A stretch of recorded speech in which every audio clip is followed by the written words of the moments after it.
স্বামী, একটা মেয়ের বিয়ের পর তার স্বামী সবকিছু। সন্তান, তাকে তো আমি 10 মাস 10 দিন গর্ভে ধারণ করে এই পৃথিবীর মুখ দেখাইছি। তাহলে আমি কাকে বাঁচাবো তুমি বলো? তুমি বলবো, আমি বলবো কেন? প্রশ্নটা তোমাকে করছি। আর আমি 3 জনকেই বাঁচানোর চেষ্টা করব। না, 3 জনকে বাঁচানো যাবে না, যে কোনো একজনকে বাঁচাতে হবে। তুমি কাকে বাঁচাবে?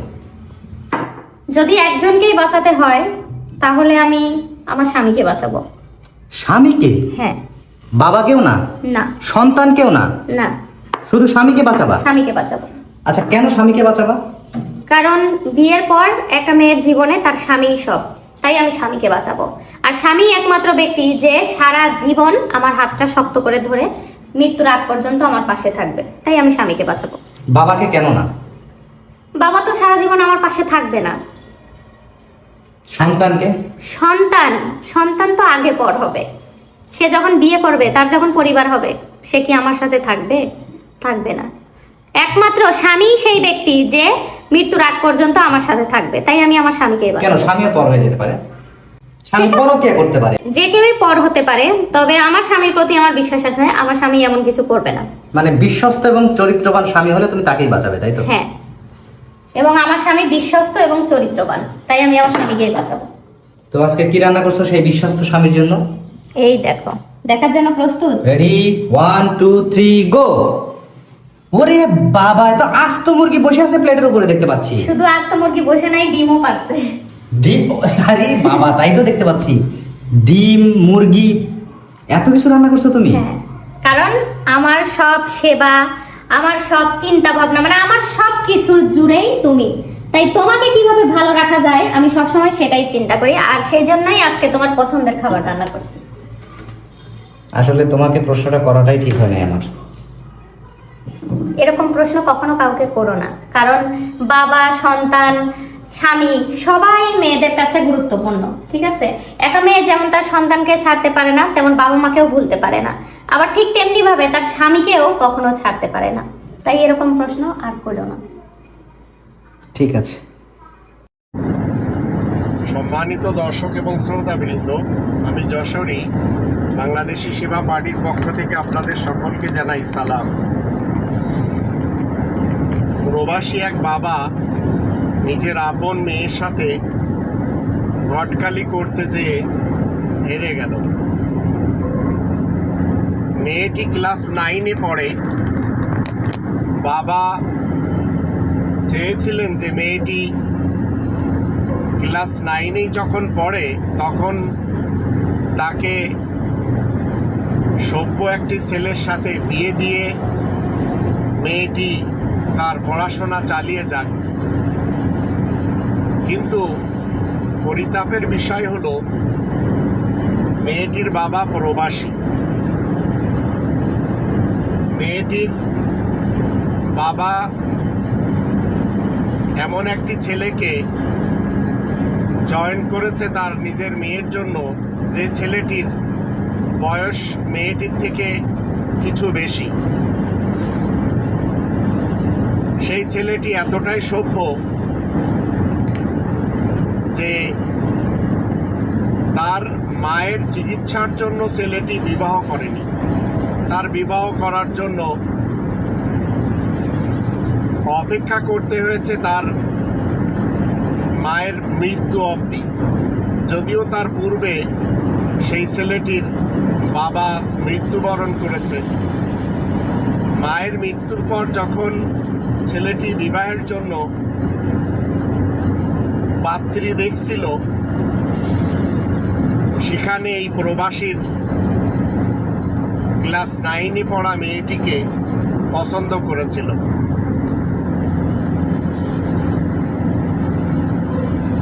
প্রবাসী যখন তার স্ত্রীকে বুঝায়, তো স্ত্রী প্রথম থেকেই তার বাবার বাড়ির লোকদের সাথে বেশি প্রাধান্য দেয়, যার ফলে সে তার মেয়েকে বুঝায় যে এই ছেলেটির বয়স বেশি, এখানে বিবাহ করা যাবে না।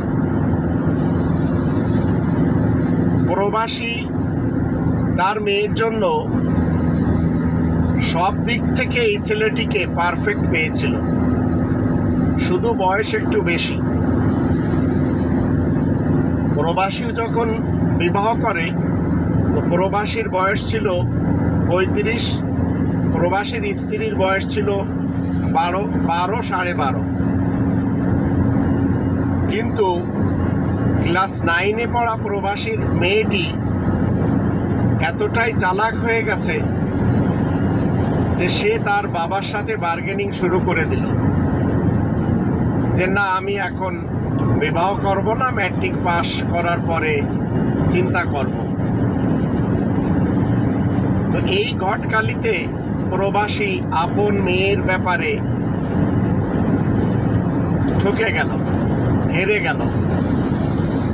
তো এই ধরনের হাজার হাজার প্রবাসী রয়েছেন যারা চান তাদের সন্তানদেরকে বিবাহ করায় পড়াতে, কিন্তু প্রবাসীদের স্ত্রীদের কারণে আবার প্রবাসীদের সন্তানদের কারণে প্রবাসীরা পেরে ওঠে না। প্রবাসীদের স্ত্রীরা যদি একটু বুঝতো যে বিয়ের পরে স্বামীদেরকে প্রাধান্য দিতে হয়,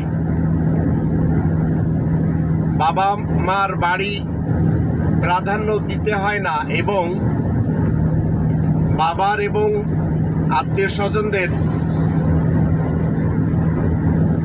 মর্যাদাই শুধু রাখতে হয়, সম্মান শ্রদ্ধা করতে হয়, কিন্তু স্বামীর থেকে বেশি প্রাধান্য দিতে হয় না।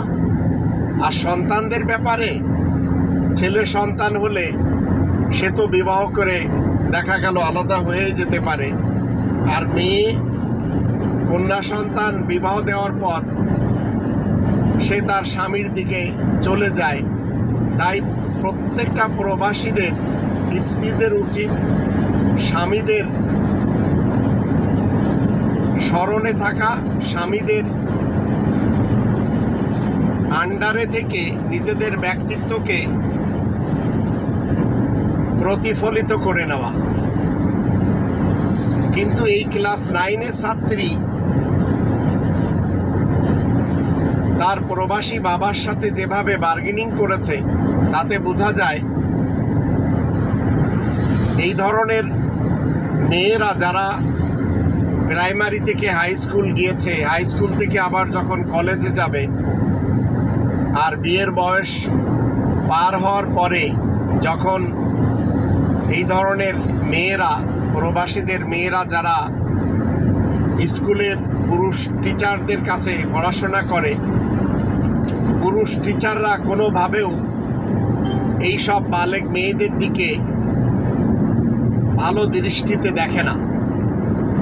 আবার বখাটে ছেলেদের তো অভাব নেই, আবার টিউশনি বাণিজ্যে যখন জড়িয়ে যায় টিউশন মাস্টারদের ভালো নজরেও থাকে না।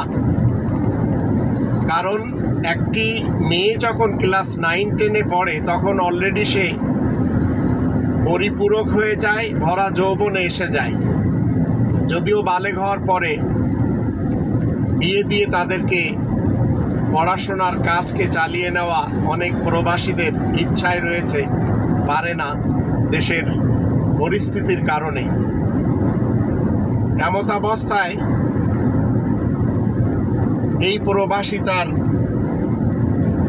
আপন মেয়ের উজ্জ্বল ভবিষ্যতের জন্য বাধা পেল তার নিজের স্ত্রীর পক্ষ থেকে এবং প্রবাসীর মেয়ের পক্ষ থেকে, এবং এমন অপবাদ দেওয়া হলো ওই ছেলেটির ব্যাপারে যে ছেলেটির বয়স একটু বেশি, ঠিক আছে, কিন্তু সেই ছেলেটিকে কোনোভাবেও গ্রহণ করতে রাজি হলো না। আবার প্রবাসীর স্ত্রী নিজেও বিরোধিতা করল। এই প্রবাসীর মেয়ে ক্লাস 9-এ পড়ছে,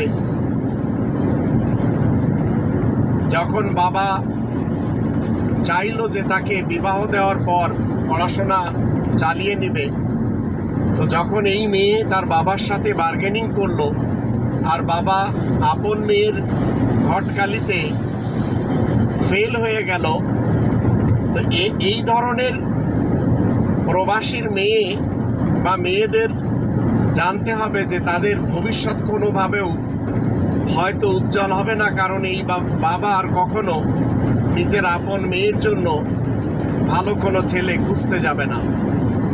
আর যখন বাবার অজান্তে এই প্রবাসীর মেয়ে বা তার স্ত্রীর কারণে অন্য কোথাও বিবাহ হবে, তখন অবশ্যই এই মেয়েটিকে কষ্ট পেতে হবে।